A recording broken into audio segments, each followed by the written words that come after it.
бір бөлім. Ағаларым ержет танышысы. Бірақ біздің үйде уақыт өтсе де, бірақ бұл өмірде бізден бұрын шуы. Ол біз атын. Мектеп бітіріп бозбала атанса да, әкемнің алдында баладай именіп жүретін. Кейде, малды дұрыс жаймадың. Қораны дұрыс дер. Ақтөбе деп ашуға булығып ағамды аямай сабайтын. Сол сәттерде үйдің іші тып-тыныш болып қалатын. Біз анам екеуміз бұрышта үнсіз отыратынбыз. Әкемнің қатал мінезіне ешкім қарсы келе алмайтын. Сөйтіп жүрегімізде қорқынышпен бірге жек көруде ұялады. Мен де 11 сыныпта аяқтадым. Әрбір қыз баланың арманы мектеп бітіру кеші. Сыныптастарым мәз-мейрам, көйлек тіктіріп кешке дайындалып жүр. Ал мен болсам үнсізмін. Кеш жақындап қалды. Үйіміздің екі үй әр жағында сыныптасым тұратын. Барлығы сол үйге жиналатын болып келісті. Сынып жетекшімізде болады, арнайы бақылап отыр. Қазір анамды көрсеңіз, бұрынғы апақ жүзі күнге күйіп кеткен, бетінде әжім, шашында ақ көп. Сұлу келіншектің орнында ішінен жылап жүрген кемпір. Кейде қарап отырып жүрегім ауырады. Біз үшін бәріне төзіп келген жан ғой. Бірақ мен енді білем. Санасыз еркек әйелін жүндей тұтып, өмірін жалмаған сайын бір баланың жүрегінде жазылмас жара қалады. Сол жара менімен бірге өсіп келеді. Жалғасы бар. 2 бөлім. Ағаларым ержетті, мен бойжеттім. Бірақ біздің үйде уақыт өтсе де, бір нәрсе өзгермеді, әкемнің қабағы мен ашуы. Байғұс үлкен ағам жуас болатын. Мектеп бітіріп бозбала атанса да, әкемнің алдында баладай именіп жүретін. Кейде, малды дұрыс жаймадың. Қораны дұрыс тазаламадың. Деп ашуға булығып ағамды аямай сабайтын. Сол сәттерде үйдің іші тып-тыныш болып қалатын. Біз анам екеуміз бұрышта үнсіз отыратынбыз. Әкемнің қатал мінезіне ешкім қарсы келе алмайтын. Сөйтіп жүрегімізде қорқынышпен бірге жек көруде ұялады. Мен де 11 сыныпта аяқтадым. Әрбір қыз баланың арманы мектеп бітіру кеші. Сыныптастарым мәз-мейрам, көйлек тіктіріп кешке дайындалып жүр. Ал мен болсам үнсізмін. Кеш жақындап қалды. Үйіміздің екі үй әр жағында сыныптасым тұратын. Барлығы сол үйге жиналатын болып келісті. Сынып жетекшімізде болады, арнайы бақылап отырады деді. Қыздар мені үгіттеп әлек. Назерке, келсеңші. Қасымызда бол. Көрші үй ғой, 10 минуттық жер. Болмаса өзіміз алып кетеміз. Қыздардың қуанышты жүздеріне қарап іштей жаным ашыды. Мен де сол кеште болғым келді. Балалықпен соңғы рет мәз болып, сыныптастарымен қоштасқым келді. Бірақ менде таңдау бар ма? Анама жайлап айттым. Апа, көрші үйге барып келсем бола ма? Сыныптастар жиналып жатыр екен. Анамның жүзі сол сәтте сұрланып кетті. Қайдағы вечер? Үйде отыр, тыныш ғана. Әкең естісе бәрімізді қырады. Көзіме еріксіз жас толды. Өз үйімде отырып көрші үйдегі кешке бара алмайтыным жүрегімді жаншыды. Сол сәтте ағамның иығында әкемнің қолы із қалдырғаны есіме түсіп, өзіме де сондай тағдыр бұйыра ма деп қорықтым. Бірақ жүрегімдегі үн тынбады. Бұл менің балалықтың соңғы кеші еді. Жалғасы бар. Кеш басталатын күн әкем. Жылқы іздеуге шығамыз деп ағам екеуі кетіп қалды. Іштей қатты қуандым. Себебі жылқы жоғалса, түн ортасында, кейде таңға жуық бірақ оралатын.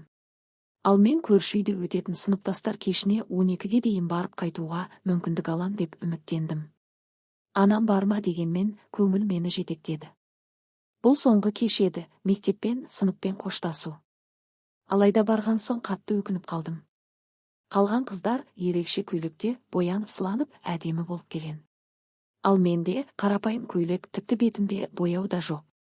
Мейлі, кішкентай боп көрінсем де, бір сергіп қайтайын деп өзімді жұбатып, шай ішіліп, сыртта әуен ойналғанда басқа қыздармен бірге билей бастадым. Кенеттен ат тұяғы дүбірлеп әкем көрінді. Қолында қамшы. Көзі от шашып тұр. Әй қыз! Жын ойнақтың ортасында не істеп жүрсің? Қайт үйге! Деп айқай салды. Жүрегім бір сәтке тоқтап қалғандай болды. Қатты қорықтым. Қасымызда бол. Көрші үй ғой, 10 минуттық жер. Болмаса өзіміз алып кетеміз. Қыздардың қуанышты жүздеріне қарап іштей жаным ашыды. Мен де сол кеште болғым келді. Балалықпен соңғы рет мәз болып, сыныптастарыммен қоштасқым келді.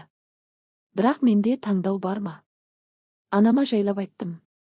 Апа, көрші үйге барып келсем бола ма? Сыныптастар жиналып жатыр екен. Анамның жүзі сол сәтте сұрланып кетті. Қайдағы вечер? Үйде отыр, тыныш ғана. Әкең естісе бәрімізді қырады. Көзіме еріксіз жас толды. Өз үйімде отырып көрші үйдегі кешке бара алмайтыным жүрегімді жаншыды. Сол сәтте ағамның иығында әкемнің қолы із қалдырғаны есіме түсіп, өзіме де сондай тағдыр бұйыра ма деп қорықтым. Бірақ жүрегімдегі үн тынбады. Бұл менің балалықтың соңғы кеші еді.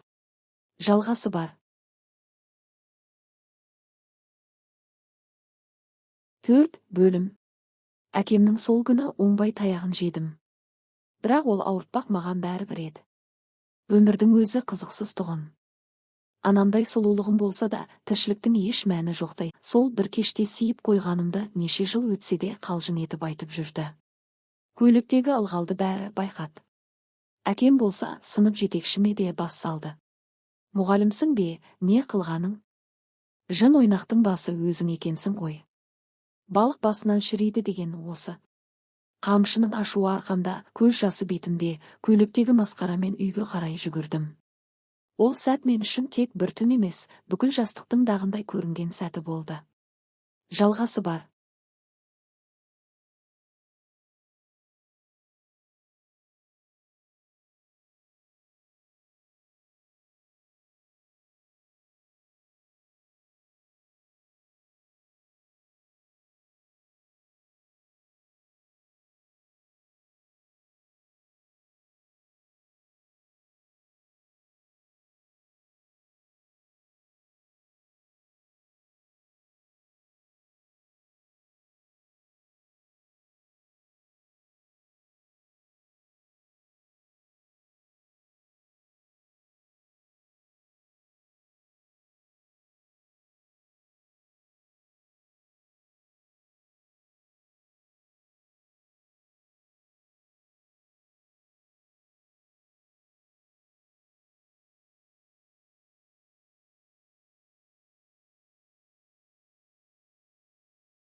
Бес бөлім. Ағамның жанын күйіп жеді. Үнсіз күресіп, үнсіз кетіп қалды бұл өмірден. Өз-өзіне қол жұмсап, жаны тыныштық іздеді. Сол күннен бастап бәрі өзгерді. Елдің бәрі әкемді кінәлады. Өз баласын өлімге итерген тас жүрек деп сыртынан емес, бетіне де айтқандар табылды. Бірақ ол үндемейтін. Тек анам көзіндегі жаспен өмір сүріп жүрді. Анам ешкімге көрсетпей, үнсіз жылады. Қайным, қашан келін әкелесің? Қыздармен таныстырып қояйын ба? Деп қалжыңдайтын. Байғұс ағам ол сөздерге ұялып күліп қана қоятын. Ішінде не бар екенін ешкім білмейтін. Көп ұзамай, ешкімге тіс жарып ештеңе айтпастан, ағам бір әйелді келін етіп үйге алып келді. Сөйтсек, ол туыс жеңгеміздің күйеуден қайтқан, жесір қалған сіңілісі екен. Ағамның өзі ұнатыпты. Малға барамын деп әкемнен жасырып, сол әйелмен кездесіп жүрген сияқты. Үшінші кездесуден кейін әйелдің келісімімен алып қашыпты. Әкем келген келіннің тарихын білген бойда ағама: кім саған біреудің жесіріне үйлен деді? Құрт мына албасты қатынды. Ағам алғаш рет әкеме дауыс көтеріп: мен осы қызға үйленемін. Ешқайда апармаймын деп еді. Әкем ашуланып, 25-тен асқан ағамды әбден сабады. Туыстарымыз араша түссе де, ешкімді тыңдамады. Ақырда әкемнің ашуын көрген келін, сол бойы орамалын тастап үйден қашты. 6 бөлім. Бөлмемнің бір бұрышында отырып, дірілдеген қолдарыммен бір жапырақ қағазға 2 ауыз сөзді әрең түсірдім. Мені іздемеңдер. Енді қайтып келмеймін.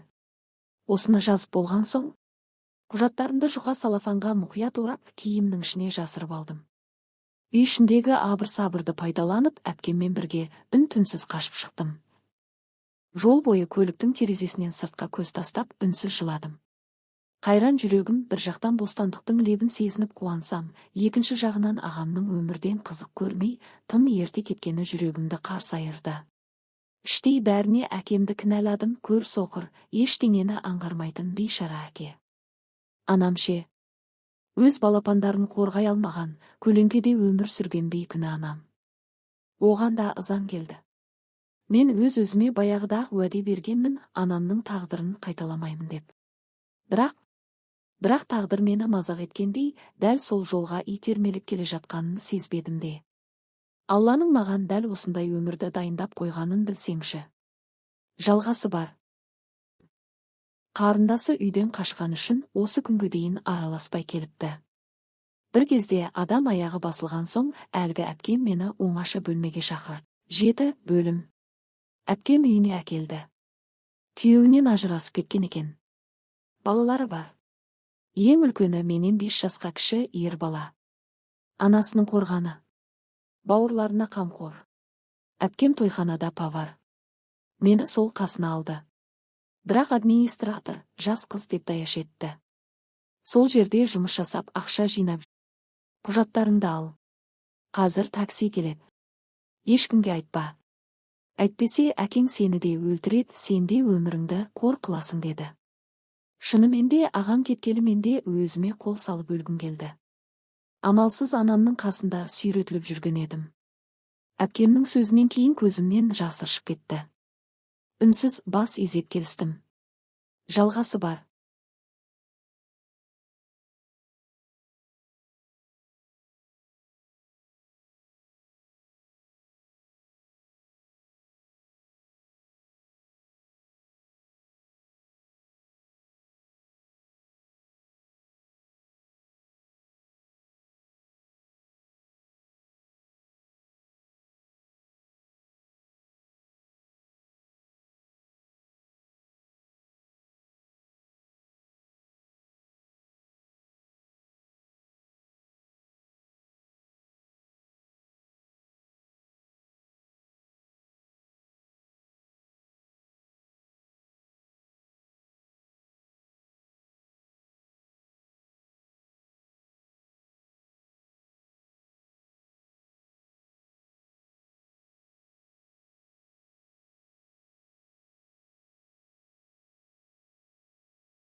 Сегіз бөлім. Той әлі басталмаған. Дайындық қызу. Бір кезде есік ашылып, администратор алдын ала ескерткен рекетир келді. Қасында спортпен айналысқаны түрінен ақ білініп тұрған, қара костюм шалбар киген, денелі, суық жүзді жігіттер. Қимылдары да ғашық болдым. Ол да маған ғашық болды. Бір-бірімізді қатты сүйдік. Әділ колледжде оқиды. Біздер 1 жыл бойы ғашықтар болып жүрдік. Бізге бәрі қызығушылықпен қарайтын еді. Бәрі бір күнде өзгерді. Күнделікті той. Бірақ бүгінгі той ерекше болуы керек деп администратор жүгіріп жүрді. Сол қаланың рекетерінің қарындасының тойы екен. Бірдеңе дұрыс болмаса, администратордың басы бәлеге қалады. Сол үшін зар жүгіріп, біздер де әбден жанталасып стол дайындадық. Әттең, бұл той менің де өмірімді өзгертетінін білсем, бәлкім сол күні тойға шықпас едім. Негізі демалуым керек еді. Бірақ бір даяшы ауырып қалып, мен орнына шығып едім.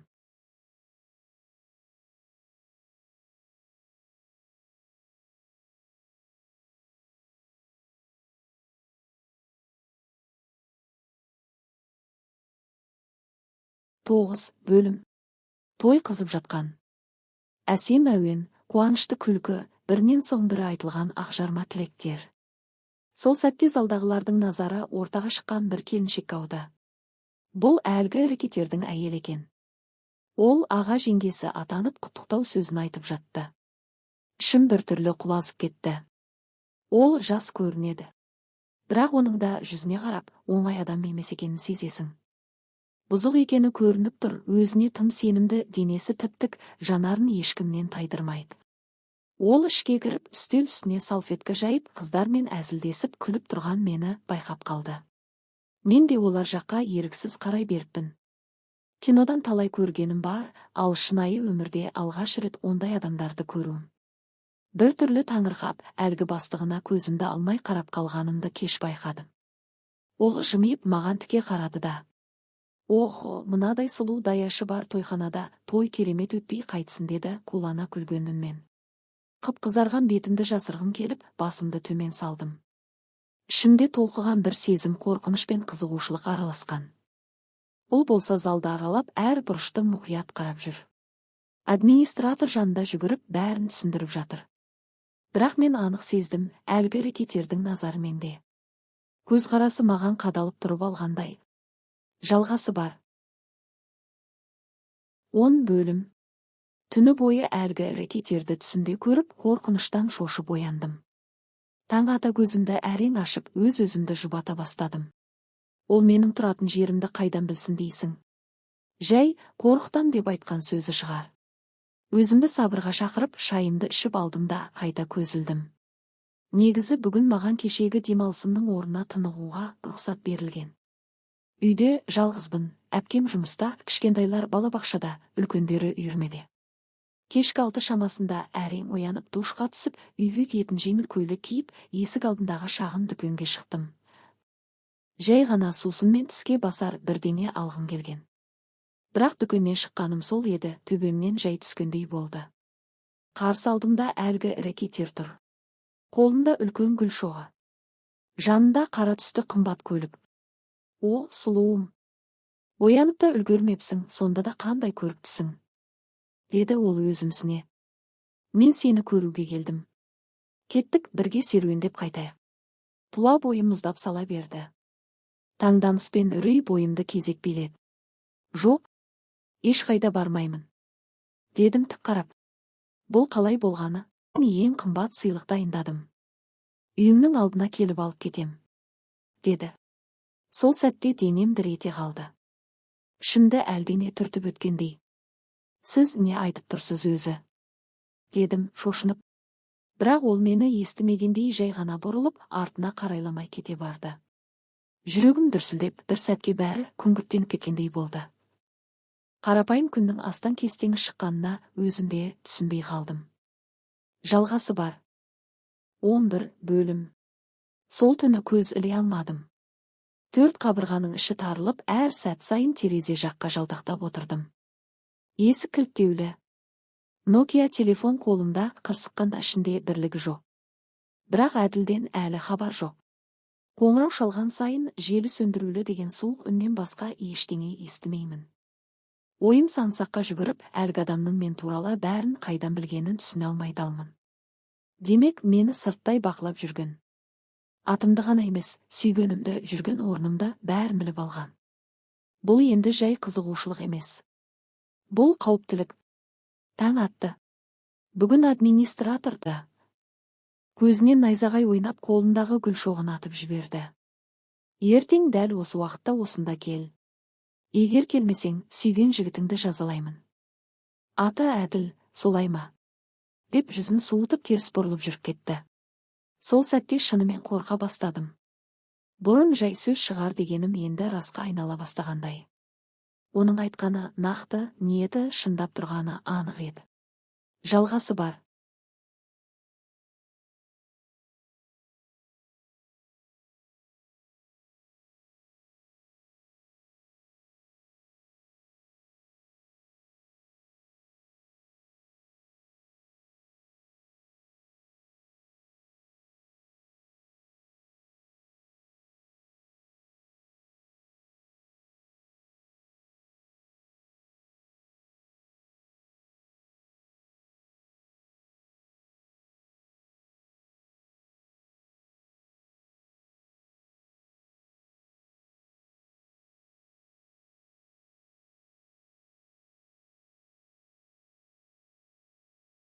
Он 12 бөлім.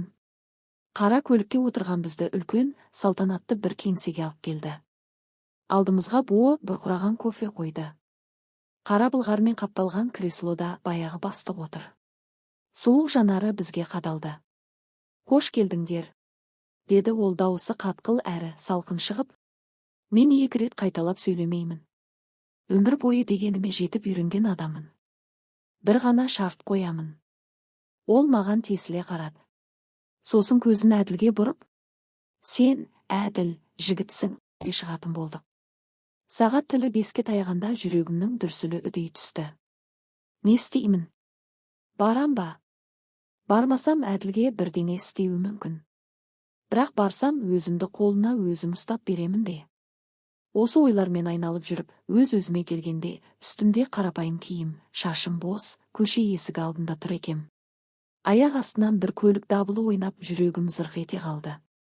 Жан-жағыма жалтақтап қарадым, иә, анау көшенің арғы бетінде тағы да сол қара көлік тұр. Сол уақытта Әділ де келді. Мен шығып екеуміз құшақтап амандасып енді жүргелі жатқанда, әлгі әрекеттердің адамдары жанымызға келіп, сен екеуің ешқандай шу шығармай, көлікке отырыңдар, әйтпесе қиын болады. 2 рет сөйлемеймін деді. Мен қорыққан шындық келді. Жылағым келді. Бірақ қасымдағы Әділге сеніп өзімді ұстауға тырысып қара көлікке отырдық. Жалғасы бар.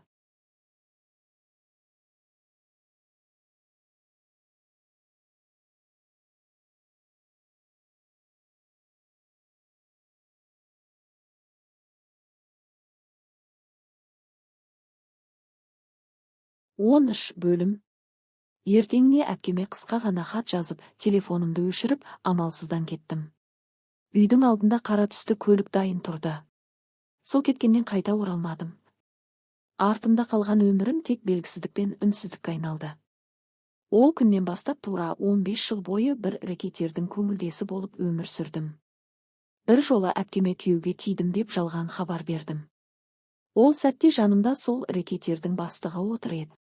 Сол адам әпкемнің үйіне өте қымбат алтын әшекейлерді, ал әке-шешеме 1 миллион теңге ақша жіберді. Бірақ өзіміз ешқашан барған жоқпыз.